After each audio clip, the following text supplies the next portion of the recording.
Yo, marketing seems really hard, and I really don't know how to go about it or where to start.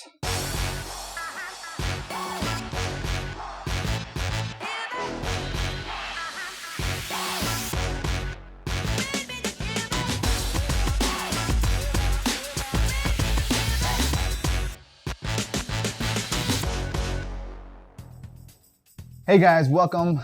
If this is your first time here, my name is Belal. This channel is for those who want to be change makers in their communities, realize their best selves, and make their ideas real.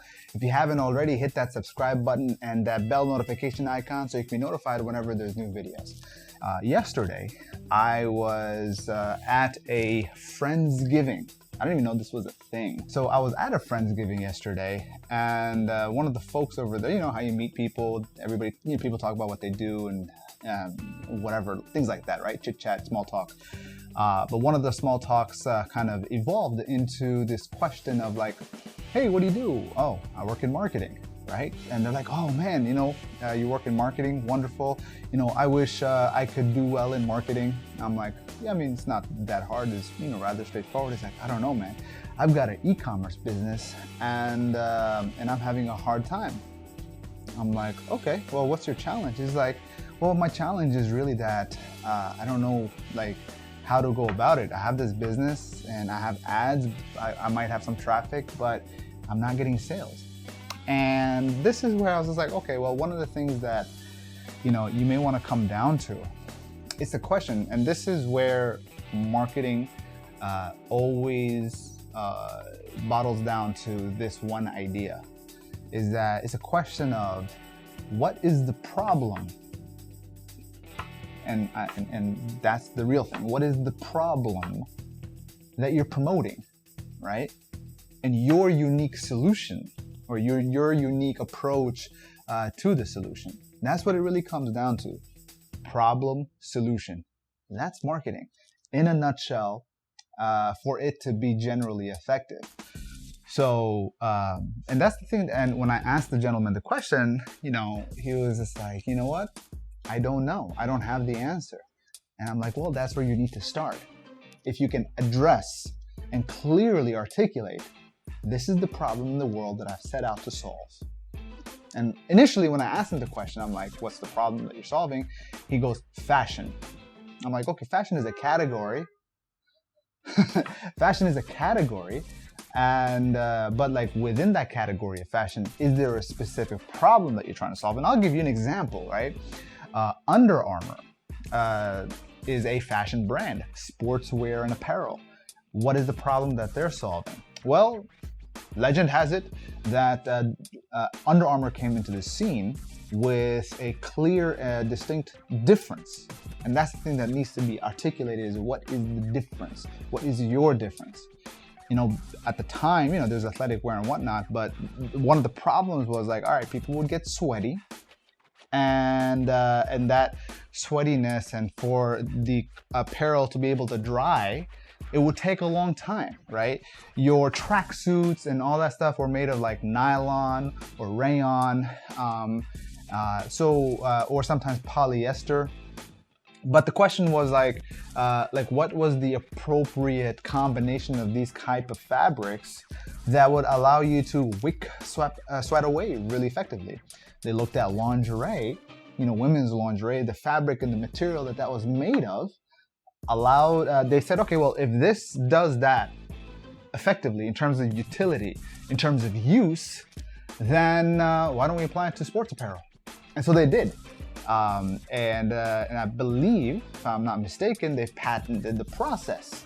And so when it came to like the competitors, whether it be Nike, Reebok, Adidas, and all these other sports apparel fashion companies, they came out with their own version.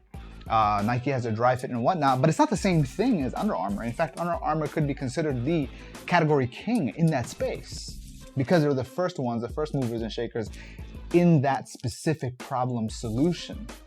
And so I asked the gentleman, having understood this, what is the problem that you're setting out to solve and address? Another example that I shared was in the case of martial arts, right? When up until like the 80s, in popular culture, people understood karate through Karate Kid and Kung Fu through Bruce Lee. And for the most part, people kind of looked at like their ability to strike, you know, and kick and whatnot as the martial arts. But now, around the same time, Jiu-Jitsu and Brazilian Jiu-Jitsu has been around just as long, if not longer. Some might even claim that Jiu-Jitsu has been around since the time of the samurai. But what was unique about Brazilian Jiu-Jitsu specifically, which had been kind of developed and formulated well before the 30s and 40s, it wasn't until the 90s that they kind of came into play. Well, they developed a ground game, right? Their whole thing was, hey, going into fighting, what do you do when you go taken to the ground? The only things that have addressed that in the past has been like wrestling and judo to a degree, but more or less they stop once the person is pinned on the ground. So they're like, well, we know what to do. And they would have this challenge called the Gracie Challenge. Like, we'll fight anybody and everybody and we'll win. Because we can take you to the ground, you have no idea what to do on the ground, and we know how to submit you using leverage, and we don't even have to throw a strike. And so later on, they developed one of the sons of the Gracies. They developed this event called the Ultimate Fighting Championship, aka the UFC, to kind of showcase, you know, this whole problem, the promotion of the problem of, you know, y'all got no ground game, and here's our solution to it, and we'll show you in the ring live. And so they did that, and it just took the world of martial arts by storm, and suddenly everybody wants to do jiu-jitsu and BJJ. And so again, the whole point when it comes to being able to do marketing is having clarity and understanding of what is the problem that you're trying to solve. And let's go a little bit deeper into this, because this is an intellectual exercise. That's why this is just a talking head video. There's not much to show, but there's a lot to think about. And so there's a number of ways to go about finding the problem that you want to promote and the different approach that you have to the solution. One idea to look at is what is there already a market for, right? Another example is cameras. I'm recording with a Lumix GH5, okay? Now, it's considered in the category of mirrorless cameras. And now, one of the first players into the game, and this is a showcase of the fact that just because you're first doesn't mean you'll win. Because Canon was one of the first companies to come into the space of mirrorless with their Canon EOS M back in like, I don't know, 2012? Maybe before that? Or shortly after that? I remember I bought that first mirrorless camera, the Canon EOS M. It was wonderful because I was like, oh, I'm gonna get interchangeable lens capability with that beautiful, image quality that I normally would not get with a handycam or a broadcast style camera, while also it being super compact and almost pocketable, but more effectively baggable, where I can put it in my shoulder bag, my man purse, and go around with it, take photos and videos. And so now, for whatever reason, Canon came out with the EOS M, they came out with a few more, but they never developed that category of product.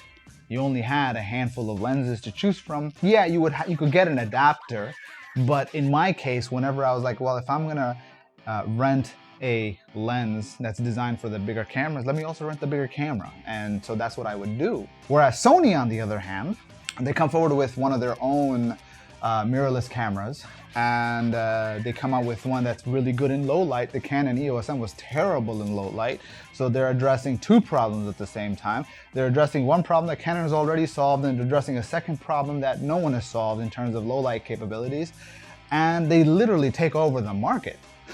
Right? And so, but at the same time, both Canon and Sony were not addressing a space, which was they're both doing photography very well, but the area of video was being neglected. So Panasonic with their Lumix line of cameras comes in with, hey, you know what? You can record video, and you can record video for however long you want. Bam! For people who love video, the Lumix line of cameras became far more appropriate for their needs and for the problems that they had to solve. So each line and each brand of camera within a particular space that was addressing the issue of having a mirror or not, i.e. mirrorless factor, that, because, you know, for anybody who doesn't understand, traditionally DSLR cameras, they have a mirror for their viewfinder so that you get like immediate look at what you're looking at, and then the mirror would flip up and then it would expose the film or the sensor that would take the image, and the mirror will come back down. And they're like, well, why do we need that when we got digital technology and whatnot? And so why don't we remove the mirror, decrease the size of the camera, make it more portable? And that was the solution to a problem, which was size. And so, you know, that's like, again, the whole idea was that in each of these examples that I've given, whether it's Under Armour, whether it's the Ultimate Fighting Championship, or whether it's mirrorless cameras, within that category and even further within that category, to do well, you need to identify, okay, there's a marketplace already. There's money being spent in that marketplace. What can I do? What problem can I attack and solve for the benefit and value for the public, right? There's a philosophy by Steve Jobs in one of his press keynote conferences that he had, where somebody asks them, hey, you know what? You've got this iPhone that I thought it was iPhone, I think it was the Apple computer. And this is when Steve Jobs was a bit young. You know, the video is a little fuzzy. I don't have the link for it, but you can look for it. It's a famous speech where an engineer, a technology guy, calls out Steve Jobs publicly, and he goes, hey, you know, your camera, but the computer does not do X, Y, and Z, doesn't do this software, doesn't do that language and whatnot. And Steve Jobs, and you can hear like a ooh in the audience. And so Steve Jobs, he takes a moment, he sits down, and he goes, look, there's two ways to go about it. And the way I understood it, and I'm going to communicate to you, is that when it comes to coming up with a product, doing marketing well, there's genuinely two schools of thought. School of thought number one is when it comes to technology, for example, you can look at the technology and then you can be like, what can we do with this technology? And build something amazing. And then you'd be like, how do we now sell this amazing product or service or idea or cause to the masses? How do we do that? And so that's where like, okay, then we can go into spin, marketing, advertising, borrowing attention, building the attention over time, you know, creating entertainment around it, you know, all of that. Or the other school of thought, this is the school of thought that Steve Jobs has been a subscriber to, is that the technology is irrelevant. What you need to understand and you need to look at is, how do people want to engage? What is the experience that they want to have when dealing with a product? Prime example of this, if we go further back in time, some of you folks who are around 35 years or older will remember this example, but I'll bring it back to anybody who's younger than 35, is the example of the Palm Pilot. It's a PDA, personal digital assistant, before the age of smartphones. When the Palm Pilot was being developed, and I had a Palm Pilot when I was younger, and the idea behind the Palm Pilot was, at the time, PDAs were getting thick, PDAs were getting big, almost tablet-like, and the developer and the head behind the Palm Pilot company, he was like, I need this Palm Pilot, this PDA, personal digital assistant, to fit in the palm of my hand, so I can take it and I can stick it inside my pocket, and I can pull it out, and it's right there. That was the whole thing. Any design that went against this is going to be thrown out the window. Whatever you want to have happen, whether it's software, it's hardware, whatnot, it better fit here. And it was a successful product. Later, you know, the idea of personal digital assistants, i.e. PDAs, went out the window when smartphones came into play, right? And even Steve Jobs coming in with the iPhone, for the younger folks, when they are looking at the smartphone, okay? And they're looking at the thing and they're going like this, right? For him, the smartphone, the idea was like, well, first let's understand, how do people want to engage with a device such as this? Yes, they want to be able to make calls, okay? They want to maybe even potentially have a conversation visually. They don't want to have a stylus, right? Where, you know, you're taking a thing and you got to pull it out, because the styluses and the smart PDAs at the time they had styluses there, i.e. a pen that doesn't actually write, but you touch it and he's like, no, none of this. And so that was like, his thing was that it's got to be, you got to be able to engage with it in an effective way, in an easy way, in a simple way. The technology needs to work for the user. The user shouldn't have to adapt to the technology, kind of thing. And so, and at the same time, he was all about like the design, the interface, and even the beautification of the product, where his whole philosophy was the product better be beautiful inside and out. Yeah, nobody is gonna see the inside, but it should still be beautiful. That was the kind of excellence that Steve Jobs wanted to put into it. And so, and there, it's clear as to why when the iPhone first came out, you know, it was able to fulfill the very needs, because Steve Jobs was following that school of thought of, hey, let's make this product easily accessible for, and not even accessible, but the experience that people want to have from not only just the use of it, but also when they go to purchase it. Let's remove any frictions from point of sale. They turned their whole Apple store into like a hangout place, kind of like a museum kind of thing, where like you go when you touch and you feel, whereas almost everybody else was just like, hey, you know what? You want to look at it, we're going to unlock it, and because we're afraid you're going to steal it, kind of thing. And so, again, all of this is going back into the idea of what problem are you solving? And in the case of the Steve Jobs school of thought that he follows, is that a big problem has to do with how do you engage with a particular product. And you can replace the word product with service, cause, idea, whatever.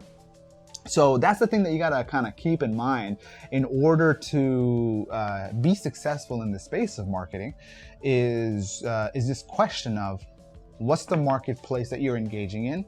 Within that marketplace, what is the problem that you're potentially trying to solve?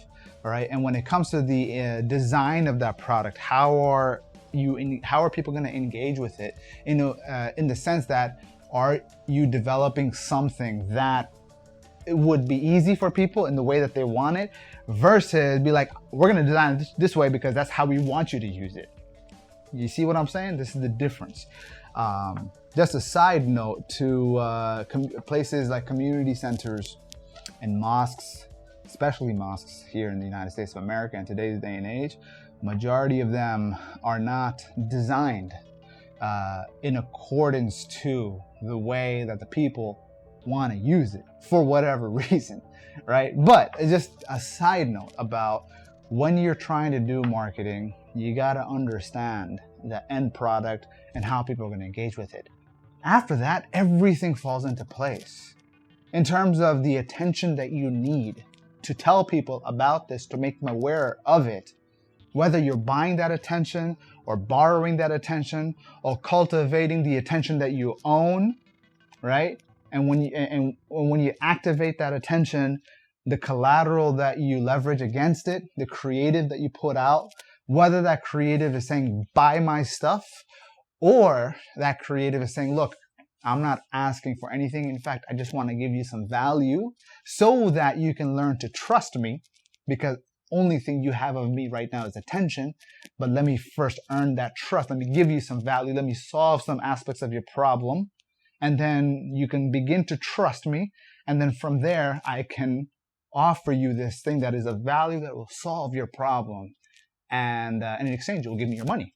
And I can continue to help you until your problem is solved and make the world a better place. And ultimately, this better idea that I had for myself and the world around me is manifested and made real.